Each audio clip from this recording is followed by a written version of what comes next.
Gênesis capítulo 37. Habitou Jacó na terra das peregrinações de seu pai, na terra de Canaã. Esta é a história de Jacó. Tendo José 17 anos, apacentava os rebanhos com seus irmãos.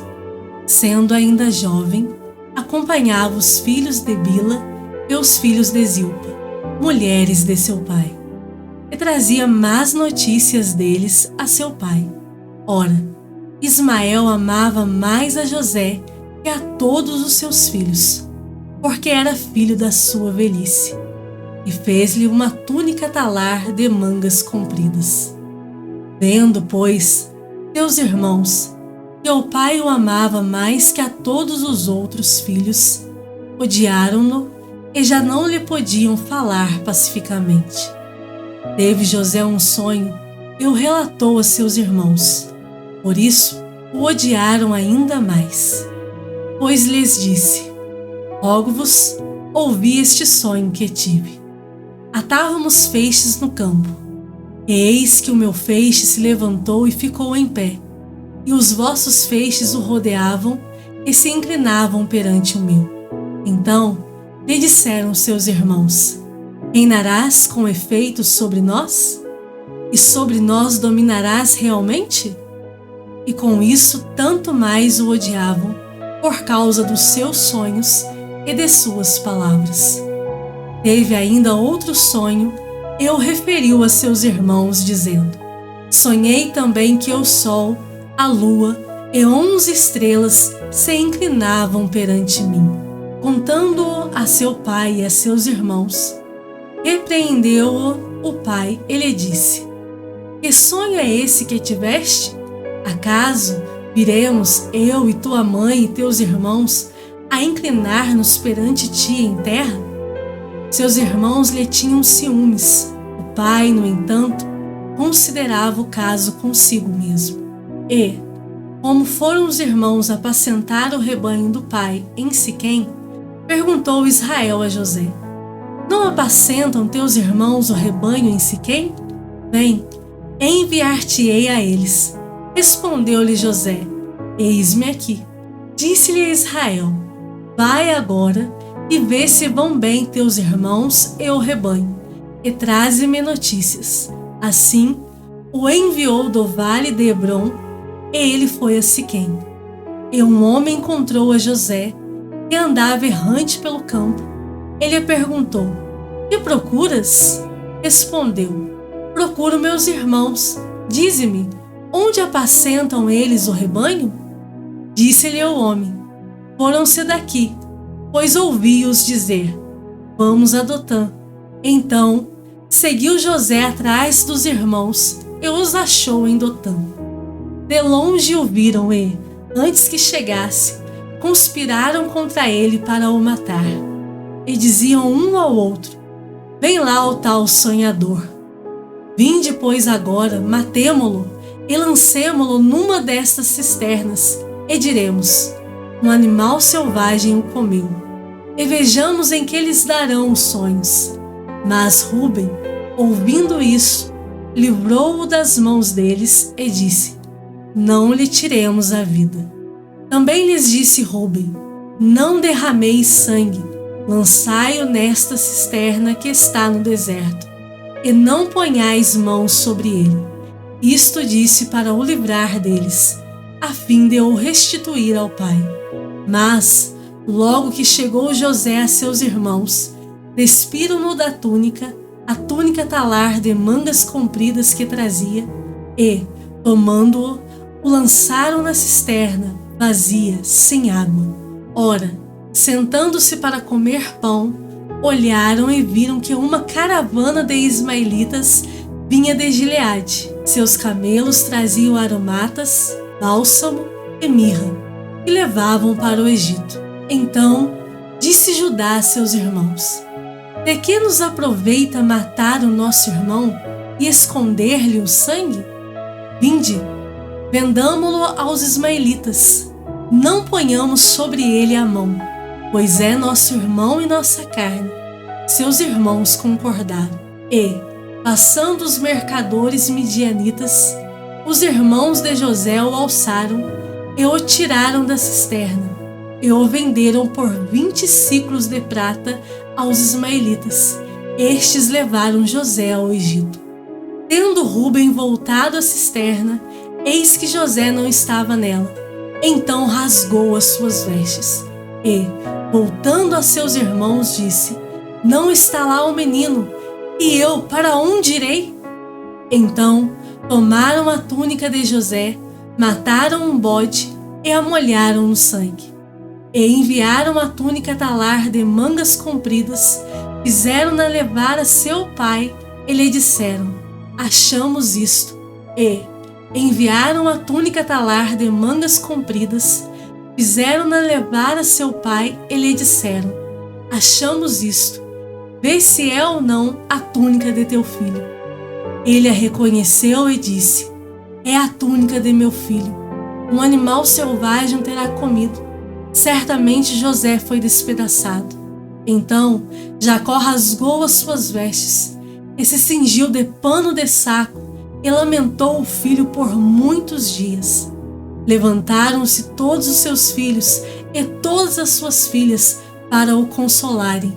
Ele, porém, recusou ser consolado e disse: Chorando, descerei a meu filho até a sepultura. E de fato chorou seu pai. Entre mentes, os midianitas venderam José no Egito a Potifar, oficial de Faraó, comandante da guarda. Gênesis capítulo 38. Aconteceu, por esse tempo, que Judá se apartou de seus irmãos e se hospedou na casa de um adulamita chamado Ira. Ali viu Judá a filha de um cananeu chamado Sua. Ele a tomou por mulher e a possuiu. E ela concebeu e deu à luz um filho, e o pai lhe chamou Tornou a conceber e deu à luz um filho. A este deu a mãe o nome de Onã. Continuou ainda e deu à luz outro filho, cujo nome foi Selá. Ela estava em Quezibe quando o teve. Judá, pois, tomou esposa para o seu primogênito. O nome dela era Tamar. Porém, o primogênito de Judá, era perverso perante o Senhor, pelo que o Senhor o fez morrer. Então disse Judá a Onã: Possui a mulher de teu irmão, cumpre o levirato e suscita descendência a teu irmão. Sabia, porém, Onã que o filho não seria tido por seu, e todas as vezes que possuía a mulher de seu irmão, deixava o sêmen cair na terra, para não dar descendência a seu irmão. Isso, porém, que fazia era mal perante o Senhor, pelo que também a este fez morrer. Então disse Judá a Tamar, sua nora: Permanece viúva em casa de teu pai, até que Selá, meu filho, venha a ser homem. Pois disse: Para que não morra também este, como seus irmãos. Assim Tamar se foi, passando a residir em casa de seu pai. No correr do tempo morreu a filha de Sua, mulher de Judá, e consolado Judá, subiu aos tosqueadores de suas ovelhas em Tímina, ele e seu amigo Ira, o adulamita, e o comunicaram a Tamar: Eis que o teu sogro sobe a Tímina para tosquear as ovelhas. Então ela despiu as vestes de sua viuvez e, cobrindo-se com um véu, se disfarçou e se assentou à entrada de Enaim, no caminho de Tímina, pois via que Selá já era homem e ela não lhe fora dada por mulher. Vendo-a Judá, teve-a por meretriz, pois ela havia coberto o rosto. Então se dirigiu a ela no caminho e lhe disse: Vem, deixa-me possuir-te, porque não sabia que era sua nora. Ela respondeu: Que me darás para coabitares comigo? Ele respondeu: Enviar-te-ei um cabrito do rebanho. Perguntou ela: Dar-me-ás penhor até que o mandes? Respondeu ele: Penhor te darei. Ela disse: O teu selo o teu cordão e o cajado que seguras. Ele, pois, lhos deu e a possuiu, e ela concebeu dele. Levantando-se ela e se foi, tirou de sobre si o véu e tornou as vestes da sua viuvez. Enviou Judá o cabrito por mão do adulamita, seu amigo, para reaver o penhor da mão da mulher, porém não a encontrou. Então perguntou aos homens daquele lugar: onde está a prostituta cultual que se achava junto ao caminho de Enaim? Responderam: aqui não esteve meretriz nenhuma. Tendo voltado a Judá, disse: não a encontrei. E também os homens do lugar me disseram: aqui não esteve prostituta cultual nenhuma. Respondeu Judá: que ela o guarde para si, para que não nos tornemos em opróbrio. Mandei-lhe com efeito o cabrito, todavia não a achaste. Passados quase 3 meses, foi dito a Judá: Tamar, tua nora, adulterou, pois está grávida. Então disse Judá: tirai-a fora para que seja queimada. Em tirando-a, mandou ela dizer a seu sogro: do homem de quem são estas coisas eu concebi. E disse mais: reconhece de quem é este selo, e este cordão, e este cajado. Reconheceu-os Judá e disse: mais justa é ela do que eu, porquanto não a dei a Selá, meu filho, e nunca mais a possuiu. E aconteceu que, estando ela para dar à luz, havia gêmeos no seu ventre. Ao nascerem, um pôs a mão fora, e a parteira, tomando-a, lhe atou um fio encarnado e disse: este saiu primeiro. Mas, recolhendo ele a mão, saiu o outro. E ela disse: como rompeste saída? E lhe chamaram Pérez. Depois lhe saiu o irmão, em cuja mão estava o fio encarnado. E lhe chamaram Zera. Salmos de número 19. Os céus proclamam a glória de Deus, e o firmamento anuncia as obras das suas mãos. Um dia é discurso a outro dia, e uma noite revela conhecimento a outra noite. Não há linguagem, nem há palavras, e deles não se ouve nenhum som. No entanto, por toda a terra se faz ouvir a sua voz, e as suas palavras até os confins do mundo. Aí pôs uma tenda para o sol, o qual, como noivo que sai dos seus aposentos, se regozija como herói a percorrer o seu caminho. Principia numa extremidade dos céus e até a outra vai o seu percurso, e nada refoge ao seu calor. A lei do Senhor é perfeita e restaura a alma. O testemunho do Senhor é fiel e dá sabedoria aos simples. Os preceitos do Senhor são retos e alegram o coração. O mandamento do Senhor é puro e ilumina os olhos. O temor do Senhor é límpido e permanece para sempre. Os juízos do Senhor são verdadeiros e todos igualmente justos.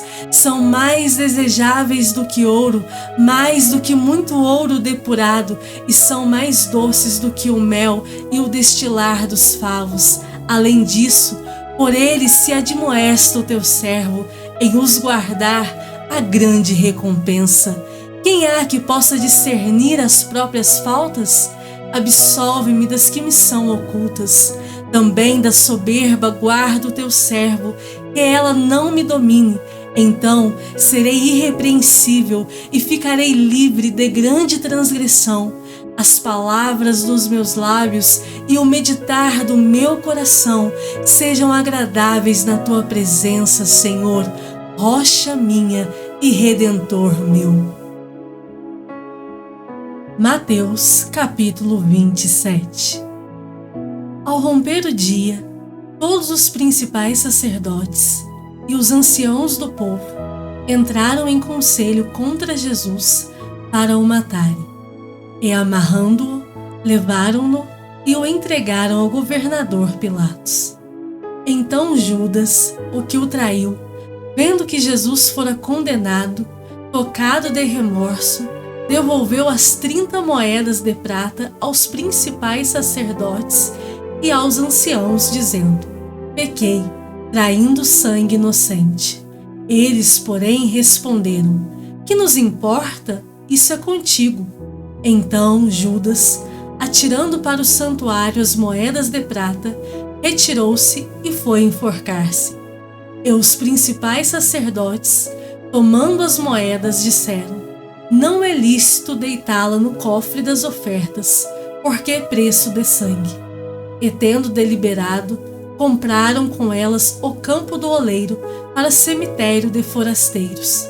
Por isso, aquele campo tem sido chamado até o dia de hoje Campo de Sangue. Então se cumpriu o que foi dito por intermédio do profeta Jeremias.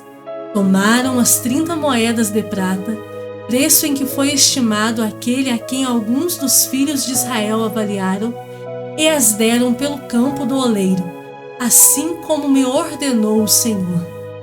Jesus estava em pé ante o governador, e este o interrogou, dizendo: és tu o rei dos judeus? Respondeu-lhe Jesus: tu o dizes. E sendo acusado pelos principais sacerdotes e pelos anciãos, nada respondeu. Então lhe perguntou Pilatos: não ouves quantas acusações te fazem? Jesus não respondeu nenhuma palavra, vindo com isto a admirar-se grandemente o governador. Ora, por ocasião da festa, costumava o governador soltar ao povo um dos presos, conforme eles quisessem. Naquela ocasião, tinham eles um preso muito conhecido, chamado Barrabás. Estando, pois, o povo reunido, perguntou-lhes Pilatos: a quem quereis que eu vos solte? A Barrabás ou a Jesus, chamado Cristo? Porque sabia que, por inveja, o tinham entregado. E, estando ele no tribunal, sua mulher mandou dizer-lhe: não te envolvas com esse justo, porque hoje, em sonho, muito sofri por seu respeito. Mas os principais sacerdotes e os anciãos persuadiram o povo a que pedisse Barrabás e fizesse morrer Jesus. De novo, perguntou-lhes o governador: qual dos dois quereis que eu vos solte? Responderam eles: Barrabás. Replicou-lhes Pilatos: que farei então de Jesus, chamado Cristo? Seja crucificado. Responderam todos. Que mal fez ele? Perguntou Pilatos. Porém, cada vez clamavam mais: seja crucificado. Vendo Pilatos que nada conseguia, antes, pelo contrário, aumentava o tumulto, mandando vir água, lavou as mãos perante o povo, dizendo: estou inocente do sangue deste justo. Fique o caso convosco. E o povo todo respondeu: caia sobre nós o seu sangue e sobre nossos filhos. Então Pilatos lhe soltou Barrabás e, após haver açoitado a Jesus, entregou-o para ser crucificado. Logo a seguir, os soldados do governador, levando Jesus para o pretório, reuniram em torno dele toda a coorte. Despojando-o das vestes, cobriram-no com um manto escarlate. Tecendo uma coroa de espinhos, puseram-lhe na cabeça e na mão direita um caniço, e ajoelhando-se diante dele, o escarneciam, dizendo: salve, rei dos judeus! E cuspindo nele, tomaram o caniço e davam-lhe com ele na cabeça. Depois de o terem escarnecido, despiram-lhe o manto e o vestiram com as suas próprias vestes. Em seguida, o levaram para ser crucificado. Ao saírem, encontraram um sirineu, chamado Simão, a quem obrigaram a carregar-lhe a cruz. E, chegando a um lugar chamado Gólgota, que significa lugar da caveira, Deram-lhe a beber vinho com fel, mas ele, provando-o, não quis beber. Depois de o crucificarem, repartiram entre si as suas vestes, tirando a sorte, e, assentados ali, o guardavam. Por cima da sua cabeça, puseram escrita a sua acusação: Este é Jesus, o Rei dos Judeus. E foram crucificados com ele 2 ladrões, um à sua direita e outro à sua esquerda. Os que iam passando blasfemavam dele, meneando a cabeça e dizendo: Ó tu que destróis o santuário e em 3 dias o reedificas, salva-te a ti mesmo, se és filho de Deus, e desce da cruz. De igual modo, os principais sacerdotes, com os escribas e anciãos, escarnecendo, diziam: Salvou os outros, a si mesmo não pode salvar-se. É rei de Israel, desça da cruz e creremos nele. Confiou em Deus? Pois venha livrá-lo agora, se de fato lhe quer bem, porque disse: Sou filho de Deus. E os mesmos impropérios lhe diziam também os ladrões que haviam sido crucificados com ele. Desde a hora 6ª até a hora 9ª, houve trevas sobre toda a terra.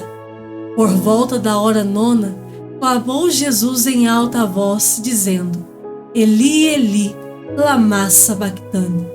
O que quer dizer: Deus meu, por que me desamparaste? E alguns dos que ali estavam, ouvindo isto, diziam: Ele chama por Elias. E logo um deles correu a buscar uma esponja e, tendo-a embebido de vinagre e colocado na ponta de um caniço, deu-lhe a beber. Os outros, porém, diziam: Deixa, vejamos se Elias vem salvá-lo. E Jesus, clamando outra vez com grande voz, entregou o Espírito. Eis que o véu do santuário se rasgou em 2 partes, de alto a baixo. Tremeu a terra, penderam-se as rochas, abriram-se os sepulcros, e muitos corpos de santos que dormiam ressuscitaram. E, saindo dos sepulcros depois da ressurreição de Jesus, entraram na cidade santa e apareceram a muitos. O centurião e os que com ele guardavam a Jesus, vendo o terremoto e tudo o que se passava, ficaram possuídos de grande temor e disseram: Verdadeiramente, este era Filho de Deus. Estavam ali muitas mulheres, observando de longe, eram as que vinham seguindo a Jesus desde a Galileia para o servirem. Entre elas estavam Maria Madalena, Maria, mãe de Tiago e de José, e a mulher de Zebedeu. Caindo a tarde, veio um homem rico de Arimateia, chamado José, que era também discípulo de Jesus. Este foi ter com Pilatos e lhe pediu o corpo de Jesus. Então, Pilatos mandou que lhe fosse entregue. E José, tomando o corpo, envolveu-o num pano limpo de linho e o depositou no seu túmulo novo, que fizera abrir na rocha. E rolando uma grande pedra para a entrada do sepulcro, se retirou. Achavam-se ali, sentadas em frente da sepultura, Maria Madalena e a outra Maria. No dia seguinte, que é o dia depois da preparação, reuniram-se os principais sacerdotes e os fariseus, e dirigindo-se a Pilatos, disseram-lhe: Senhor, lembramo-nos de que aquele embusteiro, enquanto vivia, disse: Depois de 3 dias ressuscitarei. Ordena, pois, que o sepulcro seja guardado com segurança até ao 3º dia, para não suceder que, vindo os discípulos, o roubem e depois digam ao povo: ressuscitou dos mortos, e será o último embuste pior que o primeiro. Disse-lhes Pilatos: Aí tendes uma escolta, ide e guardai o sepulcro como bem vos parecer. Indo eles, montaram guarda ao sepulcro, selando a pedra e deixando ali a escolta.